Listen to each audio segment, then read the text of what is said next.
Okay, so about a month ago, we did a video covering all the recent leaks on the iPhone 12, the iPhone 12 Pro, as well as the iPhone SE 2, which is actually making a return in 2020. Now, ever since that video, there have been a ton of leaks on the 2020 iPhones, so I wanted to make this video covering everything new since our last one. So yeah, I got quite a few exciting things to talk about, so grab some snacks, some drinks, sit back, relax, and enjoy.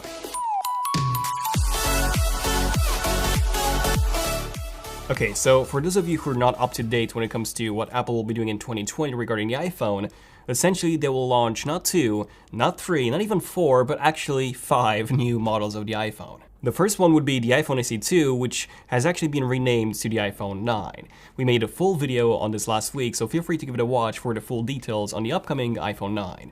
But essentially this iPhone will be the lowest end iPhone for 2020. Something that has the exact same design as the iPhone 8, which already had the exact same design as the iPhone 7, which already had the exact same design as the iPhone 6s, which already had the exact same design as the iPhone 6. But with the specs of the iPhone 11 Pro, such as the CPU, the A13 processor, and also the same main camera on the back. Now, the other 4 new iPhones will be launching in September, and these would be the iPhone 12, the iPhone 12 Plus, the iPhone 12 Pro, and the iPhone 12 Pro Max. Now, we don't really know their actual names yet, but this is my prediction on how the lineup will be called. We'll definitely be making a more detailed video covering each model individually, but for now, all you need to know is that in 2020, the iPhone is finally getting a redesign. Yes, something that we haven't had since 2017. So we've seen many reports of not only the notch getting smaller or even being removed entirely, but also reports on the frame of the iPhone getting a new design. A more squared up design similar to what we had with the iPhone 4 than the wedge-shaped design that we've had ever since the iPhone 6. This design is actually something that the iPad Pro 2018 brought back, and I actually do prefer a more squared up design myself. I think it looks much more elegant, it's easier to grab, and I don't know, I just like it much more. Now, another new feature would be the addition of 5G on all iPhone models releasing in September, with the Pro models having millimeter wave 5G, so this is the fastest 5G, the true 5G, and we're also getting some camera improvements as well, with the biggest one being the new time-of-flight sensor for improved portrait mode photography and improved AR. Essentially, this is what we're expecting from the 2020 iPhones: a refreshed design, 5G, and a further improved camera. Now, onto the more specific details, so here's everything new since December. So over the years, we've had many reports that Apple will finally be switching to USB Type-C. It's very odd with Apple because they were actually one of the first companies to embrace USB Type-C back in 2015 with the introduction of the 12-inch MacBook. And since then, they've heavily pushed it on their Macs to the point where we have no other connection on modern MacBooks aside from the USB Type-C port and, of course, luckily, the headphone jack. They've also given the iPad Pro a USB Type-C port back in late 2018, but we still don't have one on the iPhones, which is really annoying because the iPhone is now the only modern device that still uses a proprietary charging cable when it comes to, portable devices, and high-end devices especially. Like literally everything else that I carry with me, my MacBook, my iPad, all of my Android phones, my camera, even my drone, yes, they all have USB Type-C ports, but the iPhone doesn't. And pretty much every single year we've heard the news of Apple will be switching to USB Type-C this year, but that never happened. Well, Ming-Chi Kuo, who's been by far the most accurate analyst when it comes to Apple, released his research note for 2020 and also 2021. And aside from the 5 new iPhones in 2020 that he's predicting, he's so far predicting 2 new iPhones in 2021. So the first one being the iPhone SE 2 Plus, or the iPhone 9 Plus, essentially an iPhone 6 Plus, but with iPhone 11 or iPhone 12 specs, as well as another high-end iPhone model that would actually lack the Lightning port. Now, Ming-Chi Kuo did go into a bit more detail regarding this, stating that the highest-end iPhone for 2021 would not include a USB Type-C port, but it would actually go truly wireless. It really comes down to one word: courage. Courage. Yes, Apple got rid of the headphone jack with the iPhone 7 back in 2016, so now the only port that they have left on the iPhone is the charging port.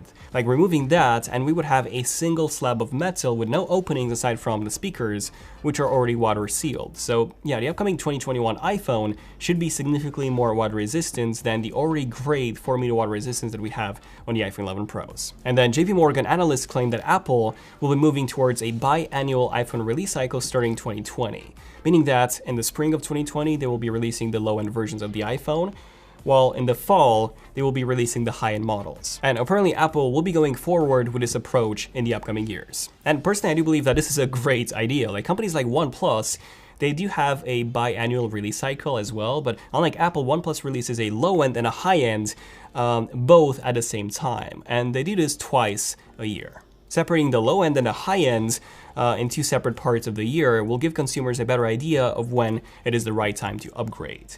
And if you think about it, Apple has actually started doing this a while ago. They're now releasing the low-end iPads in March, while keeping the iPad Pros for October/November. Now, something else that Kuo has reported is that in 2020, high-end smartphones will feature a massive improvement in terms of the zoom capabilities. So we already know that the upcoming Samsung Galaxy S20 Ultra will have a monster of a camera module. And I'm not just talking about that in terms of the actual physical size of the module, but also in terms of its capabilities. The S20 Ultra will have a 108 megapixel main camera module, which is pretty nuts, and then a 48 megapixel zoom module. So this one will be capable of 10x optical zoom and 100x digital zoom. Now, just to give you guys an idea, the iPhone 11 Pro Max, this one has a 2x optical zoom and then a 10x digital zoom. And then the Huawei P30 Pro, the phone with, on this phone you can literally zoom in close enough to see the surface of the moon. That's insane. That one only has a 5x optical zoom and a 50x digital zoom. The S20 Ultra will have twice as much zoom. Kuo claims that the Huawei P40 Pro will feature a 10x optical zoom, so the same as the S20 Ultra, and that other high-end smartphones in 2020 will actually follow suit. But unfortunately, we have zero reports that the iPhone 12s will be doing the same, which could leave them heavily disadvantaged when compared to the competition. But it seems like the 2020 iPhones will still be including a new camera feature, aside from that 3D depth sensing time-of-flight sensors that I was talking about before. And that feature is something called sensor shift. This is coming from Digitimes Taiwan. They've actually had a mixed track record in the past, usually more towards the accurate side though, and they claim that high-end iPhones in 2020 will be getting the ability to shift the sensor and therefore allow for image stabilization on the wide-angle lens. Now, some of you are probably wondering, why do we actually need optical image stabilization on the wide-angle lens? Because the footage is already extremely smooth on something like the iPhone 11 Pro and Pro Max. And while that's true, OIS is extremely useful for low-light photography, where the more stable your hand is, the longer you can keep the shutter speed open, and the more light will get to the sensor, and the better the photo will be in low light. I do find it a bit odd how instead of Apple using OIS on the actual lens, they will be using it on the sensor instead. I mean, it's surely cheaper to have it on the lens than the sensor. However, by using sensor shifting technology, Apple could do something similar to what Sony has done with the Sony a7R III, where by shifting the sensor, they can achieve 4 times the normal resolution and give you much more detail when you zoom in. So Apple could be doing this on all the modules in order to give us a 48 megapixel photo, so to say, while still keeping the same pixel size on the sensor itself for the same great low-light photography that we had before. Next up, I do have some updates regarding the performance. So I think it's pretty obvious by now that the 2020 iPhones, at least the high-end versions, will come with the Apple A14 processor. Now, the A13 is what we have in the iPhone 11s now, and this was already a beast of a processor. Not only was this more powerful than any other processor on any other Android smartphone out there at the moment, but it was even faster than the 2019 13-inch entry-level MacBook Pro, and it even had better single-core performance than both the highest-end 13-inch 2019 MacBook Pro and also, yes, the 16-inch MacBook Pro. And keep in mind that this was all coming from a phone processor that had no active cooling at all. This is extremely impressive. But the Apple A13 processor was still based on the same 7nm process that the A12 was based on from a year before. The A14, however, this will be the next generational leap, going down to just 5nm. And Digitimes reports that TSMC, who's the manufacturer for Apple's mobile processors, has now secured orders for the Apple A14 processors. And they will start manufacturing them in the second quarter of this year. So this means sometimes between April to June 2020. This is also just right after Apple's rumored March 2020 event, at which they will launch the new iPhone 9. By simply going down in the manufacturing process, the distance between transistors is greatly reduced. and therefore Apple can achieve even greater performance at an even lower power consumption.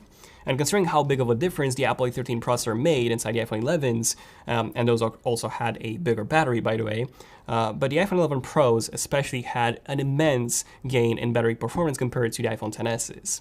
So there's a very high chance that the iPhone 12 will also see another big boost in battery life. Now, when it comes to the RAM, MacRumors reports the following. The iPhone 9 will be getting 3GB of RAM, then the 5.4-inch iPhone, so the smallest non-Pro iPhone, will have 4GB of RAM. This will very likely be called the iPhone 12.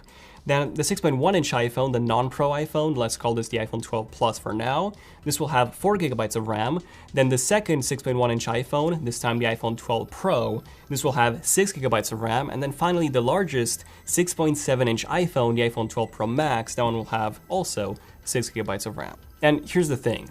A lot of Android viewers will probably say, haha, we've had 6GB of RAM for the past 3 years now, and we now have 12GB of RAM with even 16GB being rumored to be the standard and the highest-end Android phones in 2020, by the way. And that is true. Android is way ahead when it comes to the amount of RAM. However, iOS is way more optimized, and it doesn't really need anywhere near as much RAM as Android phones do. So while Apple could of course add 16GB of RAM in their phones easily, they won't. Because 1, it will cost them extra money, and 2, it will also drain the battery much faster because yes, the more RAM you have, the more power they will consume, and the faster the battery will actually drain. So these are the reasons why Apple's not doing that. But I do have to say that on my iPhone 11 Pro Max, which comes with 4GB of RAM, YouTube pretty much always closes the video in the background. Like when I switch to a different app and I switch back to YouTube, the YouTube app has to refresh everything, which is really annoying because the only way to go back to the video that I was watching is to literally go to my watch history and start it from there. And it's not just YouTube, this also applies to other apps as well. So RAM management isn't great on the iPhone 11 Pro Max, unfortunately. And having used other phones such as the OnePlus 7 Pro, the OnePlus 7T Pro, the S10 Plus, the Note 10 Plus that have significantly more RAM than the iPhone does, like the 7T Pro, the 7 Pro actually, and the Note 10 Plus, they have 12GB of RAM. So those phones have the best RAM management on any phone that I've used. And it just doesn't compare with the iPhone 11 Pro Max, unfortunately. And finally, I have more updates regarding the design that I really want to mention. So first off, Korean tech website The Alec reports that the 2020 iPhones will feature a much thinner OLED display that will have the touchscreen circuitry patterned directly onto the OLED display without the need of having a separate layer. This would result in a thinner display, a lower power consumption, as well as a lowered production cost. This report actually mirrors the information that we've seen reported by ET News Korea perfectly. And aside from this, the Alec also reports that LG will be switching their E6 line of OLED displays to LTPO panels. So their E6 line of displays, these are actually the ones manufactured for Apple. And in case you're familiar with LTPO displays, this is what Apple's currently using in the Apple Watch. And this is also one of the reasons why we have an always-on display on the Apple Watch Series 5. This, and there's also a new processor, display processor, that handles all of that. So Apple could potentially have an always-on display in the 2020 iPhones, which will make me a very, very happy user because an always-on display, this is actually one of my favorite features ever in a smartphone. It's also one of the main reasons why I prefer using a Note 10 Plus versus even my OnePlus 7T Pro, just because being able to see the time and the notifications right there on the display all the time is incredibly useful for me. Aside from this, Japanese tech website Mako Takara, who's had a pretty good track record in the past, they revealed a few more details that they supposedly got from inside sources in China on the 2020 iPhones. And what I said is that the 6.7-inch iPhone, so the highest-end iPhone that Apple will be selling in 2020, will actually be getting thinner at around 7.4 millimeters thin from the current 8.1 millimeters of the iPhone 11 Pro Max. They also said that all the 4 new iPhones in September will have OLED displays as well as Face ID. They also said that the 5.4-inch iPhone will be in between the iPhone SE and the iPhone 8 size and height, while at least one of the 6.1-inch iPhones will have a height in between the 11 and 11 Pro. So this means that one of the two 6.1-inch iPhones will be smaller than the other one, which to me means thinner bezels and possibly and hopefully even the removal of the notch. So yeah, fingers crossed for that. They also said that the 6.7-inch iPhone will be taller than the 11 Pro Max, which was to be expected because the display is also larger. And then the 5.4-inch iPhone and the lower-end 6.1-inch models will have identical cameras to the current iPhone 11. They also said that the 6.7-inch iPhone will have triple lens camera modules with larger sensors than on the iPhone 11 Pro Max, which is pretty awesome to hear. So yes, we are getting an improved camera with larger sensors in size, which will be able to capture more light compared to the iPhone 11 Pros. And finally, they also said that the 5.4 inch, the 6.7 inch, and the 6.1 inch iPhones will have different numbers of microphone holes along the bottom. Now, when it comes to the notch itself, Barclays did release a new report saying that Apple will be releasing a refreshed Face ID system on the 2020 iPhones.